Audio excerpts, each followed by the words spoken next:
Hello, good morning, everyone. How are you doing? This is the Dr. Will Show, and I am your host, Dr. Will. Uh, Great morning. Woke up, so it's always beautiful when that happens. So grab yourself a beverage, and whether you're on your tablet, your phone, or your laptop, tune in. I have brought back with me Karen Balbier, and we're going to be talking about being an instructional technology specialist, or my job titles is uh, instructional technologist. There are people who are instructional technology coaches and all kind of stuff out there. So they're interchangeable, and job descriptions change based on sites. But you didn't come here to get a definition or to hear me ramble. You came here to see Karen and hear about her experiences. So, Karen, good morning. How are you doing? Good morning. I'm doing great. Nice and warm in El Paso, so can't complain. Awesome, awesome. Uh, I want to go to Texas, but certain things scare me about Texas. Uh, part of which is some of your wildlife. I've heard too many stories of people kind of like walking out into the yard and seeing the rattler. And we have poison snakes in Mississippi, and I'm a firm believer. If I walk out one day and I see a poison snake, I'm moving. He the snake and had a house, I'm gone. I'm just gone. But for me, if I walked out and I saw a rattlesnake, I'd be like, They usually warn you with their rattles, so to go the other direction. But I'll be honest with you, I have not ever walked out and seen a rattlesnake in my backyard, but I hear stories from teachers 30 years ago when they opened up brand new schools that they'd clear land, and the teachers had rattlesnake patrol, so they'd have to go out into the playground and make sure there was nothing there first before the kids went out to play. But not so much now that it's developed. It's just the areas that actually like touch the desert. So, or if you go out on a hiking trail, but they usually don't like the heat. They're out more sundown, and more active at night. So you're good. You're good. Come visit us. all right, you had to do a snake patrol before I go to state before I get there. Right. I'll grab a couple herpetologists. We'll check out the area, let you know it's free and clear. Awesome, awesome. Again, thank you for coming back on the show. Now, for those who are watching and they don't know who you are, will you please introduce yourself? Sure. My name is Karen Balbier, and I'm an instructional technology specialist in El Paso, Texas. Basically, I have been an educator for 13 years, just finished 13 years, and 6.5 of them have been being an instructional technology specialist. Awesome, awesome. And that's what we're here to talk about. So hopefully, folks, you are still with us after that lengthy sort of exchange in the beginning. So what is an instructional technology specialist? Describe what you do in your role. Okay, so in our district, an instructional technology specialist integrates technology into the curriculum. We're responsible for that. I mean, that's like the main mission, is to get students to use technology in the classroom for learning. And so part of that encompasses having to train teachers. Sometimes it's working in a classroom to coach a lesson or model a lesson. And then sometimes it deals with some of the district initiatives or tools that the district has purchased in teaching basic training to teachers. And so if they roll out, say, maybe a website tool, then we have to go and make sure that we teach every single teacher how to utilize that website tool in the classroom or for their students. And so it's kind of a wide range in the sense that it could be very basic to innovative, working with students, teachers, administrators. It's a lot. Yeah, hey, I'm with you on that, especially that those district programs that they purchase, and you have to make sure you reach everyone with that. Right. So, what does your day to day look like? Do you create a to do list, or do you just sort of put out fires as they come up? Not too many fires, thank goodness. Usually what happens is I'm on campus. I don't typically spend a lot of time in our central office unless I'm working with facilitators, for content facilitators. My day-to-day is different every day. There is not one day that looks exactly the same. In fact, I couldn't tell you what I'm doing Wednesday next week because I have to like do a rundown on my calendar. I know what I'm doing. Sometimes I don't remember the exact day that it happened. So I'm keeping a calendar and making sure I list everything on that calendar, what teacher I'm going to meet with, what meeting I might have as far as working with a curriculum and instruction, or what model lesson I have. Everything is booked on my calendar, and I make sure I review it. And then if I'm training a session, of course, you know, I've already prepped for that, and I show up and do the job. So I don't ever start my day in the same place every single day. Sometimes I get lunch, sometimes I don't. Sometimes it's 10 minutes driving. I mean, I don't eat while I drive, but you know what I mean? Eating in the parking lot before I go to a meeting. It's different. And so, like you said, do I keep a checklist or a list? Those days are usually when I'm sitting in my office, which is rare, and I have this overwhelming amount of things to do that I'll jot down everything I need to accomplish in that day and just check off as I go. But usually day to day by my calendar that I keep on my phone and cannot lose. Okay. So what are some of the most unexpected lessons you've learned while being an instructional technology specialist? Yes. Lessons that I've learned. Okay, so I'm going to say what I think is important is that I've learned that you have to always remember where, or remember what it's like to be a teacher if you have been a teacher before. Because sometimes we're busy pushing these initiatives or pushing what teachers need to do and pushing them to innovate and pushing them to utilize technology, that sometimes we forget what's happening at that specific time in the classroom, for example, testing. And I've learned to be very aware of testing times and being very aware of what teachers need to know at the start of the year and reviewing and reminding them, and what teachers are interested in around Christmas and what they're interested in around the end of the year, is remembering what it was like to be in the classroom and remembering what I needed to know in a timely manner, right? What I needed to review with, and remembering also that new teachers come all the time. So some things that I teach and I think everybody knows about, they don't. Other lessons I've learned is that you have to be very patient. You have to be very patient. Just like students, teachers, educators, administrators are all on different levels. And they know their craft very well. They know their subject area very well. They know what they do very well.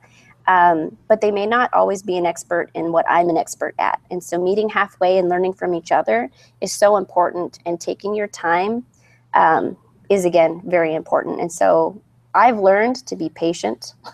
I've learned to just meet teachers where they are and listen and be empathetic as to what they have going on in the classroom and try to help them, I don't want to say solve the problem, but figure out how we can meet in the middle so that we can accomplish both goals. You know, they're them teaching a very good lesson, accomplishing the testing, but also integrating technology and innovating in the classroom. That patience is key because if you don't, you will get frustrated and don't even want to think what you may say or do to a teacher if you don't have that. Particularly when you look at a lot of schools, their staffing of instructional technology specialists is low compared to your teacher population or number of schools. Right. And the amount of work or responsibilities we have, you know, it's awesome. And I have just truly learned when it comes to patience is to accept teachers will forget passwords. Students will change passwords and forget passwords. People will not use a program that you would have thought they would have been using the program. And then, so to get frustrated and get upset does me absolutely no good. So, and I have this philosophy of I'm chill all the time. I'm laid back. Nothing is going to bother me. We're going to have a good time, Miss Johnson. Yeah. You know what I'm saying? So whatever happens, it happens. Let's go with it. So I'm glad you brought that up because that is one of the essentials to being an effective instructional technology specialist is that patience. And I was going to say, I didn't quite realize that until I got those compliments back from teachers. Thank you for being so patient. You're so patient when you work with me. I like learning from you, Karen, because you are always patient with me. And it's something that I hear over and over again that I learned is very important, because when I'm starting to feel a little bit like, what? Again, you're asking me this 10 times, is to remember, just like the kids, you know, when I was teaching in the classroom, you don't want to discourage them from learning. And so, yeah, patience. Oh yeah, oh yeah. So let's get to the good part of this and working with teachers. Describe an aha moment you had when a teacher, when you knew it changed their mind about using technology in the classroom. Okay, so I have a couple, but maybe I'll narrow it down to two. One would be maybe an extreme. I say extreme because I worked with teachers when I was teaching at a campus, and then I went off to become an instructional technology specialist. And at some point 2 years later, I came back and worked with that campus as their instructional technology specialist. And there were these two third grade teachers that I adored. They were just the most amazing teachers in the world. And I remember, you know, talking to them about blogging. You guys are doing so many great things. You should blog about it. People need to know what you're doing. And of course, you know, you get those weird looks like, what? Blogging? That's crazy. And when I got to be their instructional technology specialist, I already had a relationship with them. They already trusted me. They liked learning from me. And so I'd start setting up these sessions during maybe prep period. If you want to come learn, come join me. If not, you know, it's no big deal. I know you have lots to do. But, you know, so I started small with the things I was excited about. And then they started reaching out and telling me, Karen, you know, we have these smart boards and we don't really use them. Can we start a little series? And I said, sure, let's do it. And then they started saying, hey, you know, we're creating these lessons all summer long. We're working on this stuff and we need help creating, I can't remember what they wanted to create, some cutesy-fied dittos, right? So that they could put in teachers paid teachers. And lo and behold, you know, they just kind of started taking things off on their own. And they started blogging, and I didn't even know about it. You know, I kind of ran across their teacher blog, and they have all these people following them. Like all of a sudden, they just got it, you know. And I walked into their classroom, and this probably like maybe 2 years after I'd been an instructional technology on their specialist on their campus. And the teacher was so excited to introduce me to her class. And she said, this is Karen Balbier. She's my teacher. And I was like, what? Your teacher? She goes, she's the one who taught me how to use the smartboard, how to use the iPads. You know that app we're using right now to make this? She's the one who taught me. And then I kind of felt like they get it. They're excited about what I've been teaching, but I never really knew until, again, I stumbled across their blog, started visiting them in the classroom, and they would just be so excited to share with me what they had been doing. And so to me, that's like the epitome of aha. The second one is recently I've been working with teachers because I'm on a new set of campuses now, so I don't work with that other campus anymore. 7 brand new campuses starting in October, so I had to build relationships all over again.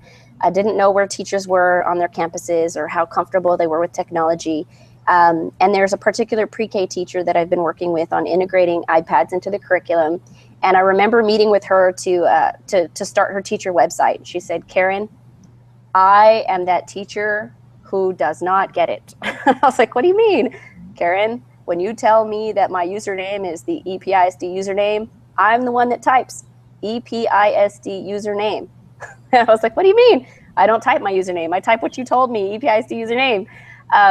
And so she was being very honest in the fact that she doesn't just get it, right?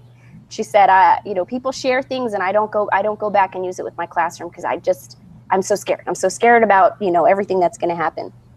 And so we started, I don't want to say redesigning lessons, but now when I work with her, she's the only pre-K teacher on her campus. We get one-on-one. And so I try to teach her like I would teach children, like I would teach the pre-kindergartners, like hands-on. And we recently used this app called ChatterPix. It's a pretty easy little app. You can make things talk. And so during our session, I had her draw whatever they were learning about in the classroom. It might have been a character from a book that she read aloud to them. And then I told her, okay, we're going to save it. Can your kids do that? I don't know. And I said, well, we're going to do it together. And so she did it. She drew something in the drawing app, and she's really excited about it. She kept saying she wasn't an artist, but I was telling her, come on, this is brilliant. 4-year-olds don't draw like this. They're going to love it. And then she made it talk. And at the end of our session, she's like, I did it. I did it. I think, if I can do it, my kids can do it. Of course, they're going to do it even if I don't know how. But at some point, towards the end of the year, she started feeling like it's okay if I don't know, my kids are going to figure it out. But she appreciated, understanding the lessons and how to integrate the stuff. So the aha for me was when she finally said, because she doesn't get technology the way I do, and that's fine. When she finally said, it's okay that I don't know how to use it in and out. My kids, they're 4-year-olds. My kids are going to teach me some stuff about this. And I was like, exactly, they will. And so she's starting to step way outside of her comfort zone and let her kids create, but she knows what the lesson is and what she wants her kids to learn. So, aha, yay. So we're always hearing about differentiated instruction and personalized learning for students. How are you providing differentiated instruction or personalized training for the teachers you work with? So it's very hard in a whole group of 50 teachers. I'm just going to say, if you're the only teacher and there's 50 teachers, and I realize it's hard in a classroom with 24 kids too. And the reason I say it's hard for me is because if I don't know my audience very well and I haven't built a relationship with them, just like the very beginning of the school year, I don't know what level they're at. I don't know what they're doing with their kids. I don't know if they're comfortable or not. And so the hardest time is that when I don't know my audience. The advantage to working on 7 campuses and visiting them regularly would be that I get to know them while I'm training them. And so I begin to realize that, one third grade campus or one campus, their third grade teachers might be very, very tech savvy. And another third grade campus, there's only one tech savvy person and everyone else feels like, whoa, I'm just not ready. And so I've learned to kind of differentiate based on where I go and the teachers that I've been working with and just go with the flow. If my session moves very quickly because they just get it, then I try to excite them with something different. If I start off a session and I know that they need me to take it slower and explain the vocabulary because I'm speaking a different language than their understanding, I know that I just kind of have to slow it down. And it's okay because it's important for them to understand what I'm teaching, right? And if I just blow past them, nobody's going to get it. It was a worthless training. And so really I differentiate. It's easier for me to differentiate because I get to know my teachers. Every single grade level has a different take on it because I integrate towards their curriculum. Pre-K, I look at their curriculum, make it work. And in whole class sessions this summer, we're trying to do a pro where we kind of go a little bit speedier, introduce more innovative things, and a basic training where we just introduce the basics. So that's what we're doing this summer is pro and basic. Yeah, we'll be differentiating our summer boot camp training as well and having teachers go into Eventbrite because we've set it up to where if you are where with our learning management system and the Chromebook and certain things, if you are new to these, this day you will go to these trainings, sign up for these trainings and advanced. Like later on we do Google because we're a Google Apps district. Nice. If you need beginning Google app, Google Drive, choose this. If you would need advanced, and advanced would be add-ons and drive apps and certain things like that. So we're doing that. I like that how you said what advanced would be, because I think sometimes, we look at a description and we think we're beginners. I mean, we look at a session title and we think we're beginners. And then when we read that description, we realize, oh, well, I've been using Google Drive for a whole year. I'm ready for the add-ons. I'm advanced. Yay, hooray. That's Yeah. important. So yeah, it was a lot of things. So it's cool. I like how you say you do it that way because that allows a teacher themselves to kind of gauge where they are and where they need to go. So earlier you mentioned relationships. Mm-hmm. And for me personally, that sort of clicked in for me this year and really changed how I worked with teachers and my overall experience this year. But how important is it in developing relationships with teachers, and sort of what is your process for making those connections? Okay, so building relationships is the most important piece, and mostly you have to listen, and that takes time. You have to listen to their frustrations. You have to listen to their excitements when they want to share something with you. You can't brush them off and say, I already knew about that. You have to listen and say, oh, that's awesome, that's amazing. And you have to be a listener to build those relationships, and you have to say hi to them when you're passing them in the hallway. It takes a lot. It takes a lot of time. I remember the other day it was 4:45, and I had to very quickly finish up some paperwork. This is in the evening. There's a teacher walking out, and I'm walking into the campus because I got to finish up some stuff. And she says, "Karen, you'd be so proud of me." And I was like, "Well, what? What did you do?" And she wanted to share with me what she had just finished doing in her class with her kids. And so I just stopped, even though I'm like, I want to be home. I want to leave here by 5:30. I had to stop, and I had to go listen and celebrate with her, and then go do my paperwork and go home. And so it's taking time. It's taking time. That's my process. And it doesn't happen overnight. It really does. It takes time. It's just making sure that they know that they're important and what they're doing in the classroom is important, and then celebrating that out. So building relationships takes time. So that's my process, listening. Excellent, excellent. So you've been doing this job a while and got a good grasp of it.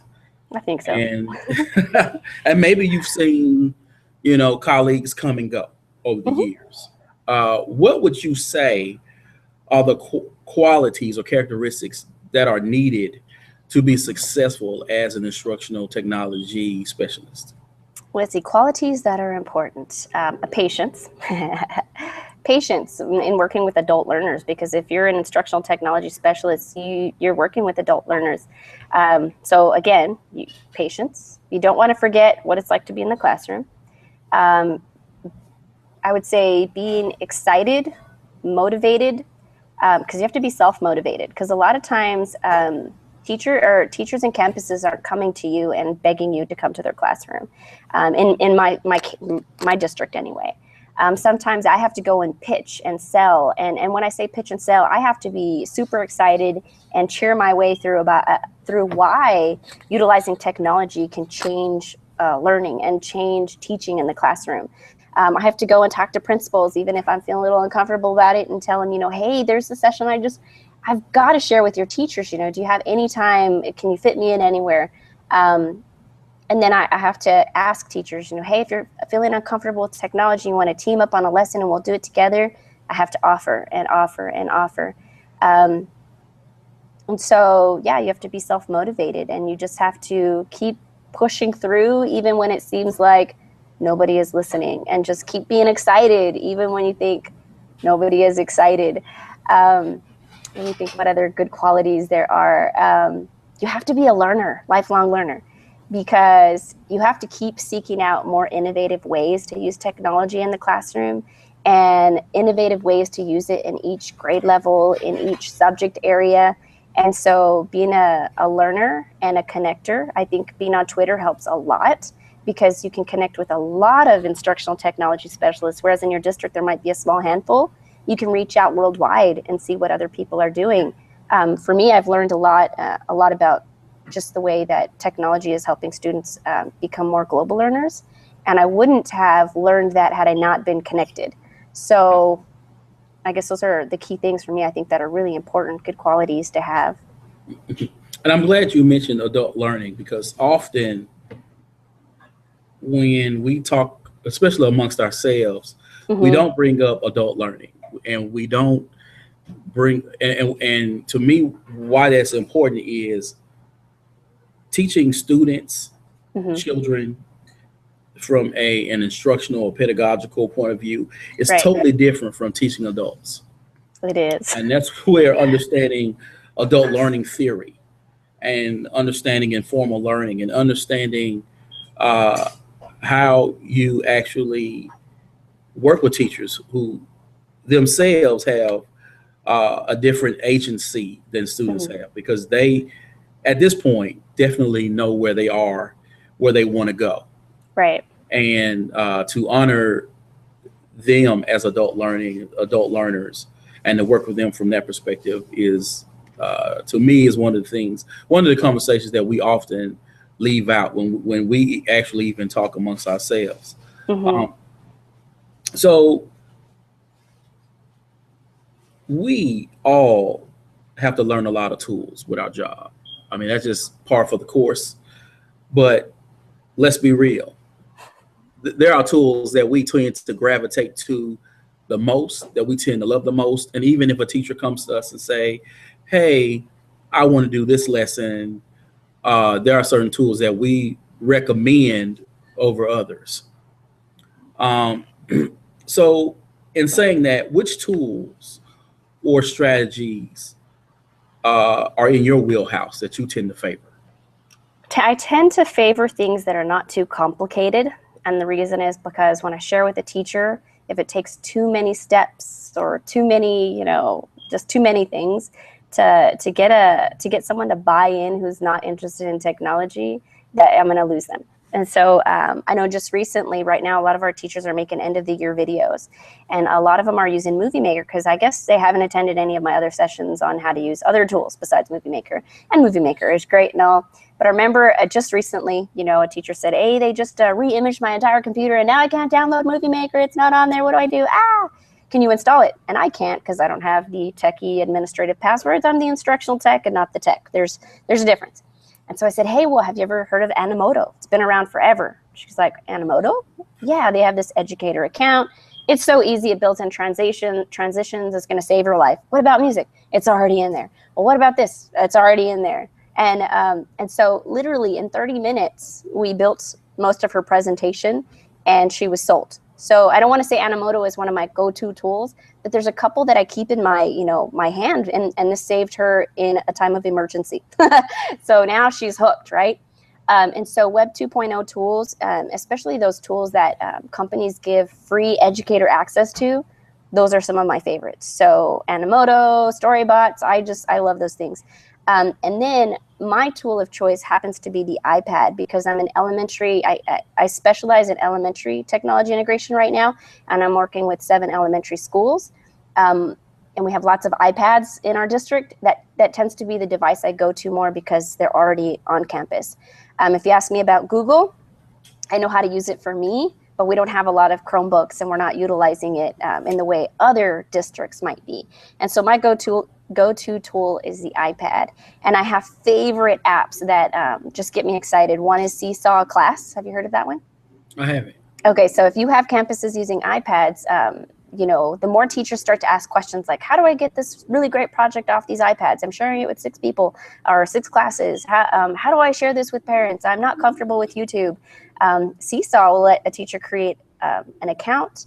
They create a digital portfolio for their students, and the students can scan this QR code, and voila, they're in the class, and then they can turn in their assignment. Like, so easy. And then the teacher can share with parents.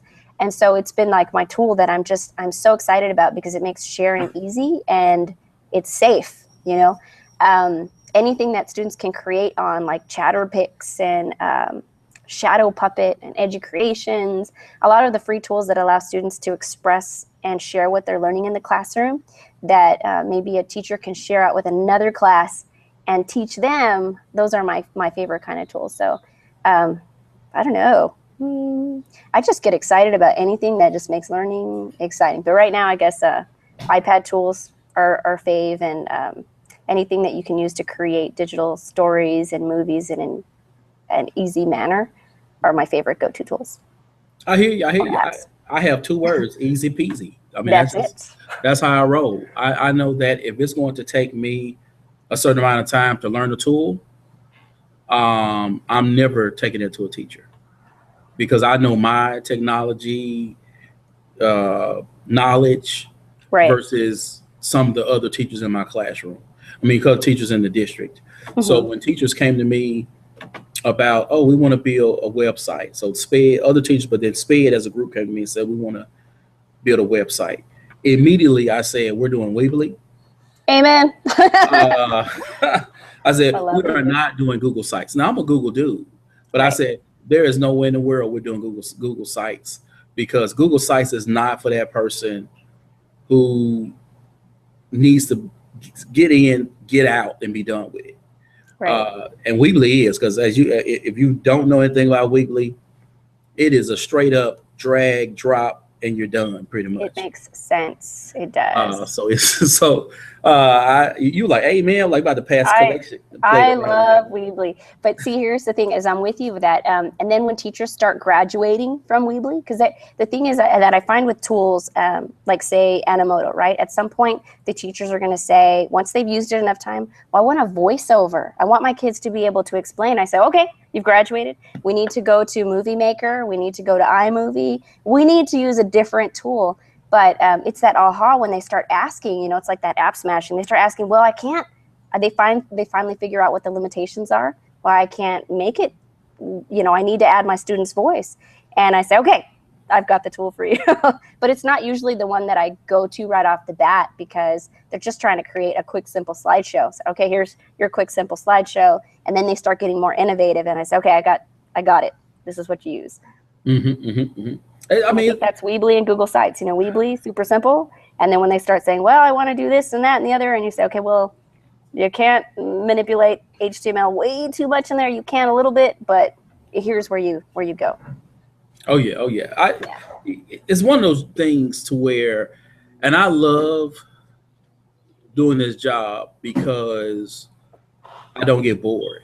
And Right. you know what I'm saying? Like it really took me a while to sort of find a career that would allow me to encompass so many of my interests. And this has just been one of those things, but that's just me going off on a tangent. Um, so you've been doing your job and you're going to new campuses and more devices are coming, different initiatives are hitting your district. What is your vision for technology innovation or implementation within your district? Okay, so in our district, we have 12 instructional technology specialists. Okay, we have a pretty big district, and we each serve about 7 campuses.